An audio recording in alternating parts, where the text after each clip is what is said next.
Welcome to another lecture on racism. This is part two, but we've actually had the discussion about the legacy of slavery on Zoom. Where's that music coming from? Oh, it must be Bob Dylan. And so we are going to have another discussion. I mean, this is a topic that there's just so much to get into. We're going to get into as much as possible in our Zoom discussions. But I wanted to talk in this section about the tools of prejudice. We've talked about kind of the ideological root of racism. I want to talk about some of the tools by which that racism and prejudice towards other categories of people, including LGBTQ people and disabled people and women people, are in fact employed. Okay, so here we go. The big thing when we're sociologists, when we're talking from a sociological perspective, is to talk about the impact of socialization, right? This is the basic assumption from all sociologists, that we're born blank slates, we're born sort of fresh, and we have the world, we have the reality of the world that we live in written into us. And we are impacted by where we live in the world. Do we live in the country? Do we live in the city? Do we live in the desert? Do we live on a mountaintop? Do we live in an urban environment? Do we live in, very, very rural environment? So where we are in the world, including geographically, do you live in a Muslim country? Do you live in a Catholic country? Do you live in a, Protestant country? And this is the first time I've seen this. Just getting used to it. But also not only where you live in the world, but when you live in the world. If you are born in the year 2000, your experience is going to be much different in understanding the world, including things like God and gender and technology, than if you were born in the year 1900, right? I mean, think about the 100-year difference between those people born in 1900 and those people born in the year 2000, which is crazy to talk about. But 2000 babies are turning 20 this year. Happy birthday to you. Hope the decade's been okay in the millennia. So we are really products of our environment. That is the great mantra, and that includes how we learn about race. As we were talking about, there was no white people 500 years ago. That is a contemporary invention to reinforce the ideas of white supremacy. Nobody was white. The color white. This color white, there is no people. There are no color white people, or black people for that matter. We've constructed these things in the modern era to put people in boxes, as we've talked about. So people learn about race, and they also learn about racism and all the bigotries that go along with it. So the term that we use when we talk about socialization is the internalization of bias. How we learn, this is going to come back as a theme, how we learn very early about the value of race. And I, as a sociologist, I've been talking about this for a long time, but now I'm the parent of a kid who is almost 6 years old and became sort of racially conscious this year. She started talking about people who are different races. She started noticing my friends. Oh, that guy is your friend, but then she would notice that guy is your black friend. So there were friends and there were black friends, because white is the default race and black is the exception. And I started noticing, much to my horror, that she was internalizing white supremacy at the age of 5 years old. That white was the normal and others were the exception. And we had to kind of do an intervention, because probably wouldn't look good for me to raise a white supremacist. There is a history of oppression, and it's disadvantaged people of color. And she is now very proud to chant Black Lives Matter. I think she understands it, and why it's important, and how there are bullies in the world, as she sees it, who have bullied black people for a long time.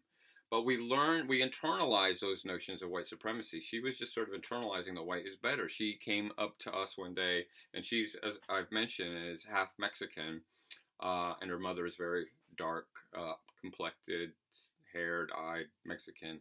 And our daughter has brown eyes, and she talked about how she hated her brown eyes, and she wanted to have blue eyes. And we had to be like, oh my God, she's hating the brownness inside herself. How many people have internalized that white supremacy? So not only are white people learning that they're superior, and gee, it's good to feel superior. I don't even have to question it. It's part of my privilege of just knowing that everything sort of looks like me and is oriented to people like me. And if we're talking about race, we're talking about somebody else other than me. But it's also internalized, as we talked about with regards to the definition of slavery, by people of color. how many people of color have tried to lighten their skin to look more beautiful, or straighten their hair to look more beautiful, or change the color of their eyes to look more beautiful. We've been watching this show, 90 Day Fiance. I hate to admit, it's been our guilty pleasure. But there has been a reoccurring theme of Filipino women who are wearing blue contact lenses to make their eyes more blue, so they don't look like Filipino women. They look like white women, and that's deemed as beautiful. You know, there's a certain amount of internalized white supremacy that would drive a person to do that. Own your brown eyes, my daughter. Own your nappy hair, my black friends. You know, be who you are, or be who you want to be, but don't do it because you're trying to be more white. But that is a reflection of internalized white supremacy. So when we talk about socialization, we could go through our 5 socialization agents, right? We could talk about the family and school and religion and the media and our peers, how we get that. I mean, I got a lot of crap from my peers in Mountain, Georgia, because I liked funk music and early hip hop, and they would call me an N lover, to say, no, you need to listen to white music like Ted Nugent. Which is rooted in black music. I mean, that's the great irony of it. It all goes back to Chuck Berry. Chuck Berry's in this room somewhere. Chuck Berry's with all of us. And so that, you know, those socialization agents can be very powerful in reinforcing the narrative that white is right, white is normal, white is beautiful, white is strong, and everybody else is inferior. So socialization is the first major tool of reinforcing bias and prejudice, and especially racism, but also sexism and homophobia. I mean, we learn all that stuff at an early age. We learn it from our parents, we learn it from our TV shows, we learn it from all kinds of things. And it is sad to hear white people deny that there is internalized white supremacy, just like it's sad to hear men deny that there's internalized misogyny, and Christians to deny that there's internalized Islamophobia. I mean, we just learn these biases so early that they become a part of our makeup. Okay, so number one, and that's a big one. We could spend a whole hour talking about the socialization to bias, but we don't have time, do we? This is a cruise shirt from the band I managed from 1993. This is an old sweatshirt. God, it's getting hot in here. I should take it off. Related to that are stereotypes, the power of stereotypes, how we construct stereotypes about groups of people. And we talked about this a little bit with Prejudice in the last video, the idea that there are these stereotypes, and they can be so oppressive, stereotypes. And so one of the stereotypes, of course, you know, there have been stereotypes about Jewish people, and Hitler used those stereotypes to great effect in the 1930s. That Jews somehow control the world, that they're greedy, that they're criminal, that they all stick together, that there's a conspiracy. There's this great Jewish saying, which is 2 Jews, 3 opinions, which doesn't make for very good conspiracy making. I mean, all of my Jewish friends are like, really? We run the world? Nobody told me about this. There's either a squirrel up here or a cozy. Oh, it's a wife. So that's even better. So, you know, these conspiracy theories, you know, are really driven by this notion of stereotypes. That you know, think about the stereotype that, and I grew up hearing this, and this seems to be the most idiotic stereotype that you can imagine, that Mexicans are lazy. Are Mexicans lazy? No. So says the Mexican in the house. I mean, talk about the most industrious, hardworking, badass people who will work all day long under the hot sun while planes are spraying pesticides on them for crap wages. Those people are lazy. But those stereotypes can be very limiting and can be tools. And so, you know, one of the ones that we're really wrestling with in the Black Lives Matter movement is the notion that black men are criminal, or black men are sexually violent or naturally violent, that there is something that's inherent in them. And so when we do this, and some of you will remember this concept called selective perception, we look for things that reinforce the stereotype.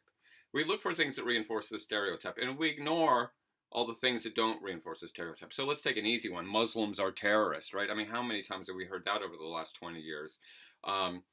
And it ignores you know, if there's a news story about a guy named Mohammed who blew something up, oh, there's proof. There is all the proof that you need. But it ignores the 99% of Muslims, 99.999% of Muslims that are not terrorists, who are fighting terrorism or the victims of terrorism. The leading people in the world fighting jihadism, Islamic terrorism, are Muslims.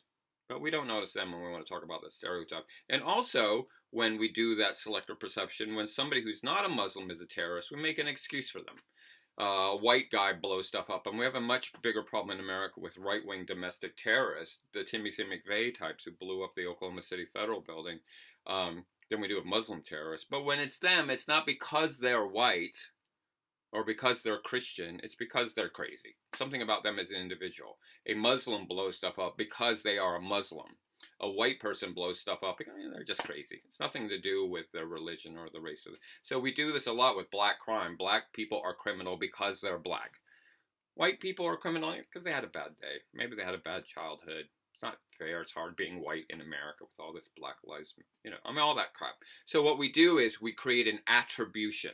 An attribution, when we're talking about a stereotype, that the person is sort of a slave to the group they belong to. And other people are just individual actors.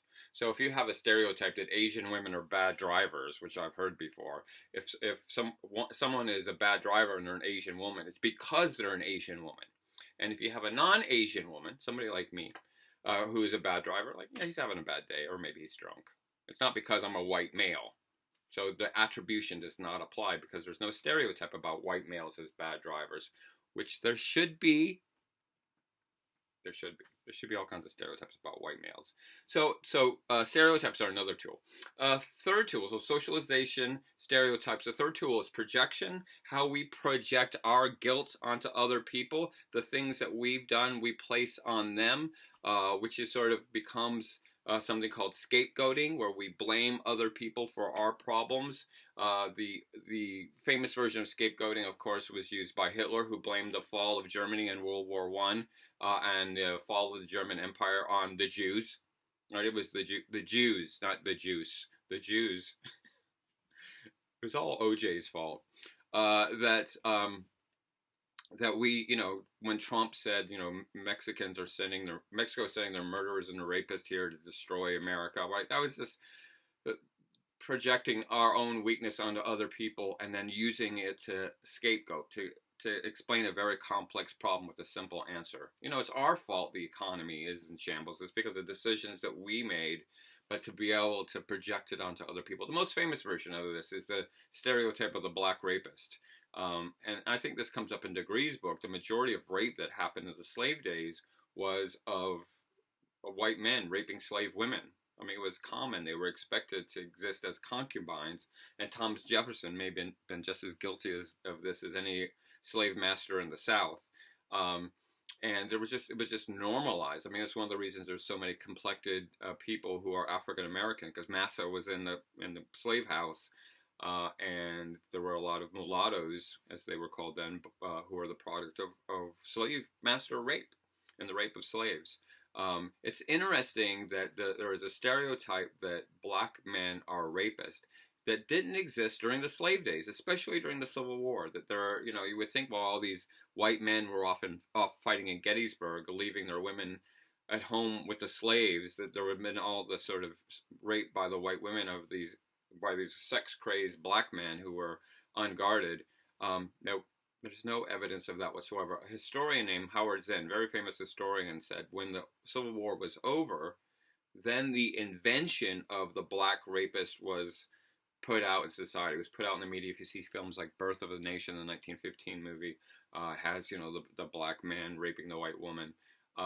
That's projection. It was the white men who were raping the black men, but not wanting to see their own guilt, they projected their issue on other people. And of course, the one that's sort of more famous recently is all the anti-gay politicians and preachers who turn out to be gay themselves.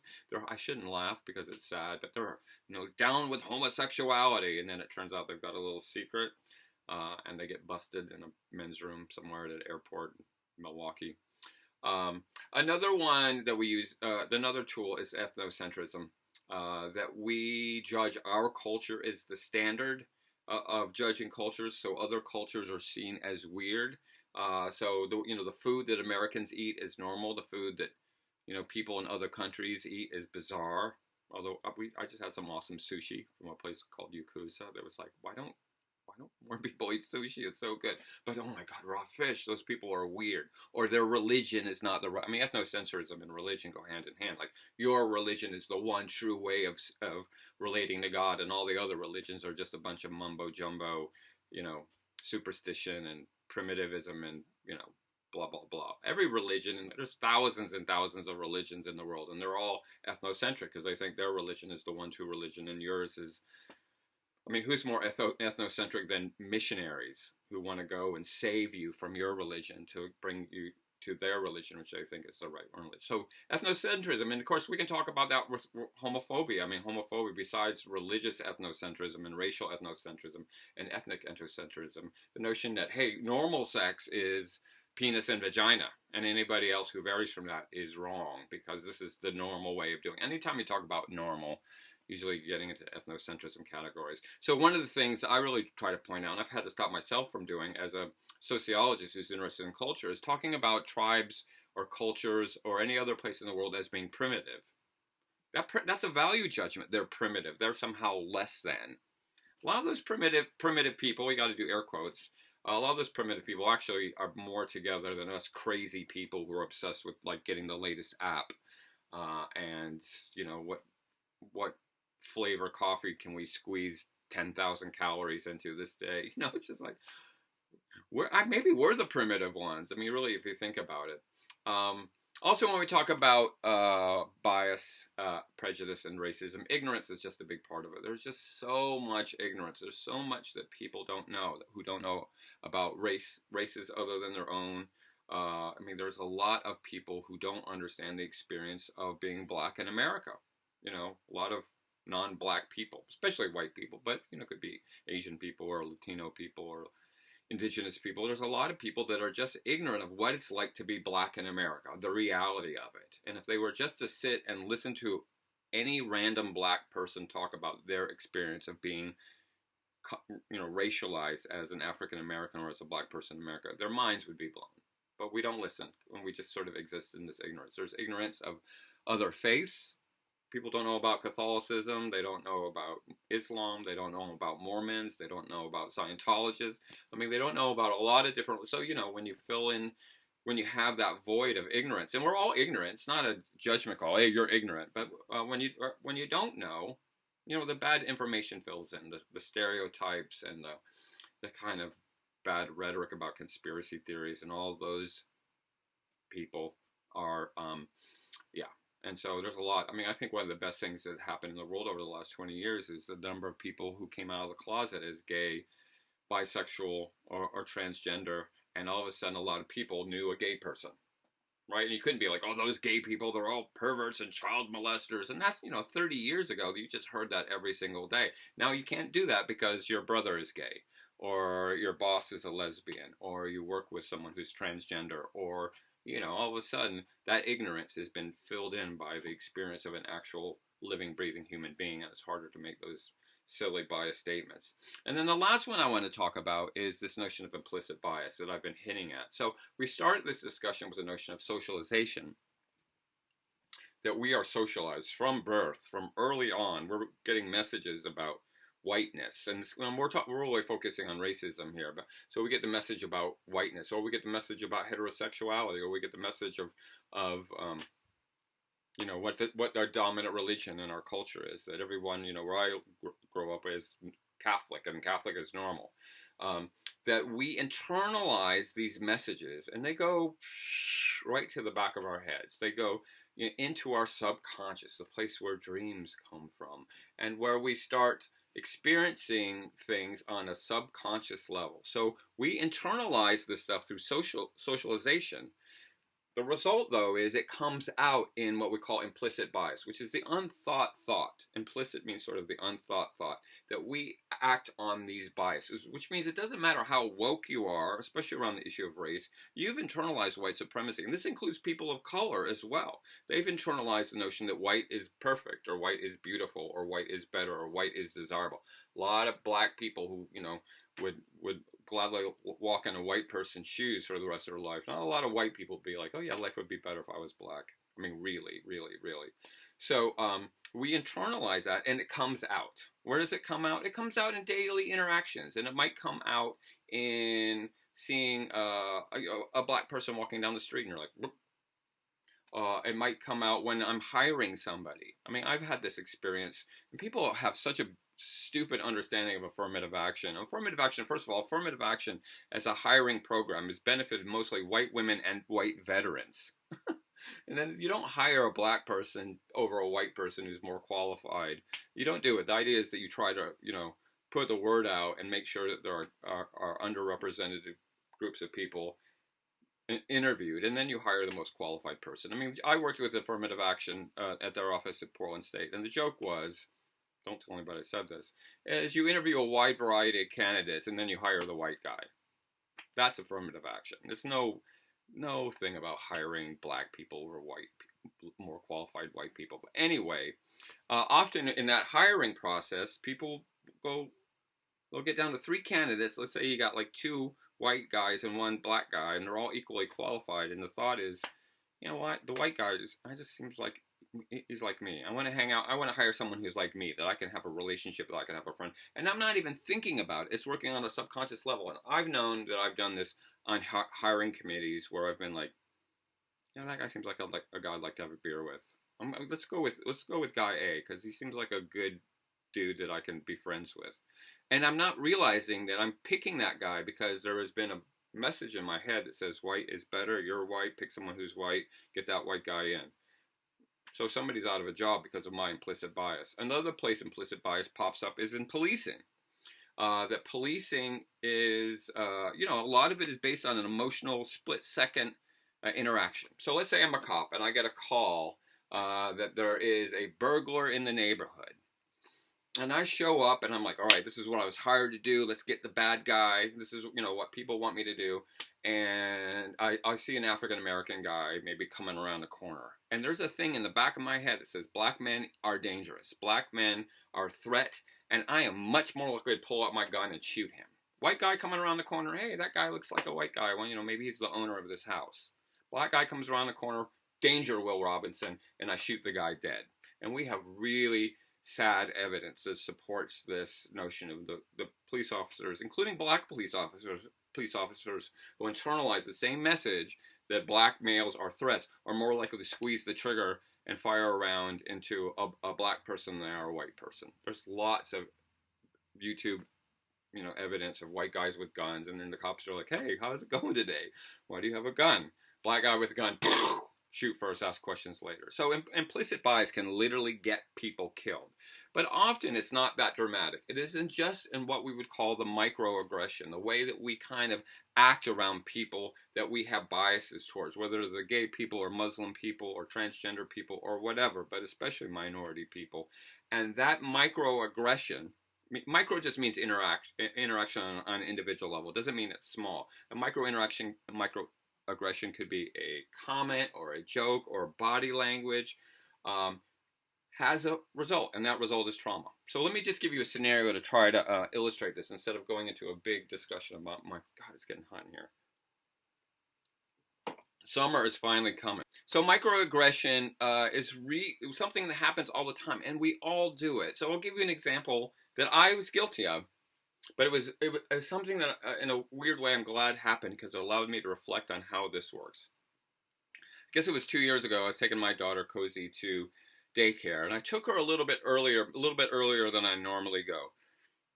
It's an old church in Northeast Portland. It's a place that actually was the headquarters of the Black Panthers in the late 1960s in Portland. It has a really cool history to it. And I was taking her, and there was an African-American teenager sitting on the steps of the school. Had his hood up, face down, looking at his phone. And there was something in my head, the anti-racism educator, whatever credentials I want to have, like, I'm not a racist. There was something in my head immediately said, uh-oh, this is not right. This guy, I'm a little bit worried. This guy, there's something, I didn't even think about it. There was just something that caused me to grab my daughter a little bit closer than I normally do and take her in the side stairs. Instead of going up the front of the building that I normally go in, I said, let's just go this way.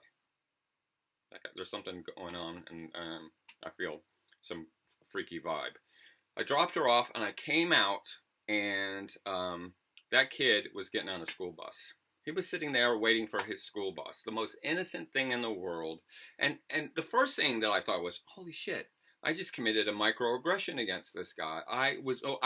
First thought was like implicit bias. My implicit bias immediately told me this guy is a threat, black male threat, move away. Then I realized that was a microaggression because he knew what I did as he was getting on the, and this is so, just breaks my heart to think about. As he's getting on the bus, he turned to me and looked at me. He gave me this look like only a black teenage male can give a white guy, like, what do I got to do? What do I got to do? I'm going to school and you still think I'm a thug. So he experienced my implicit bias as a microaggression, and for him, it was a wounding. Not a big one, not like having a lynch, dangled in front of your face, or a hate crime or something like that. But he experienced that as a wounding. And the best way to talk about implicit bias turning into microaggression, turning into trauma, is that microaggressions are like little scratches. There are these little scratches that are, in of themselves, are no big deal. You get a little scratch, so what? You're going to survive. But you get another scratch, and you're like, oh, great, I got another scratch. And then you get another scratch, and all of a sudden it becomes annoying, right? It becomes a little bit annoying. And you get another scratch, and pretty soon you got an open wound. And you want that wound to heal, but you can't, because you know why? Here comes another scratch, and another scratch. And pretty soon you have a gaping wound, and you're just angry, right? So these microaggressions create cumulative trauma, a cumulative wounding that can't heal because here comes another one. And if you want a parallel to the race situation, think about all the microaggressions that women get just for being women in America. If you're a young woman walking down the street, and you get catcalls, that's another scratch. And you can't, walk to your car at night for fear of being raped, that's another scratch. And there's a TV show that has like women are just beautiful, and after 30, it's all down. There's another scratch, right? I mean, there is a constant wounding of women in a society that creates trauma. And so when we talk about racial trauma, not only is there that microaggression, but hey, here's another news story about a black man who was unarmed, who was killed by the cops. There was a lot of wounding that happened when George Floyd was murdered by those police officers. Here's another reminder that I am not wanted in the society, that they think I'm a thug, that I can't breathe, that I can't exist in the society. And so what happens with that cumulative trauma? So that connection of internalizing racism, right, that we are socialized to internalize white supremacy, the message that white is right, and that manifests in stereotypes and scapegoating and ethnocentrism, but especially in microaggressions through our implicit bias. Socialization, implicit bias, microaggression, trauma creates a dynamic in America that reinforces white supremacy and creates the basis for post-traumatic slave syndrome that Degree talks about. So I want us to kind of think about that connection of being socialized and internalizing white supremacy, that coming out in various ways, including microaggression, that microaggression being traumatizing, and implicit bias being one of the channels that comes out. So let's get it straight. So I want us to think about how all this ties together. That we internalize white supremacy through our socialization. We get it from all angles, from our parents and from TV and from our friends. And we internalize it, and it can come out in various ways, including stereotypes and scapegoating, but especially implicit bias in ways that we aren't even thinking. We're not talking about Klansmen. We're not talking about neo-Nazis. We're talking about us. And that we act on this implicit bias that comes out in the form of microaggressions.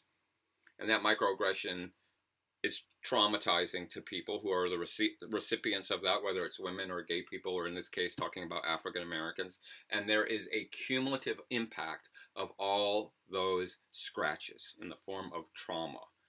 And that's what we're talking about with regards to racist trauma, especially around the issue of post-traumatic slave syndrome.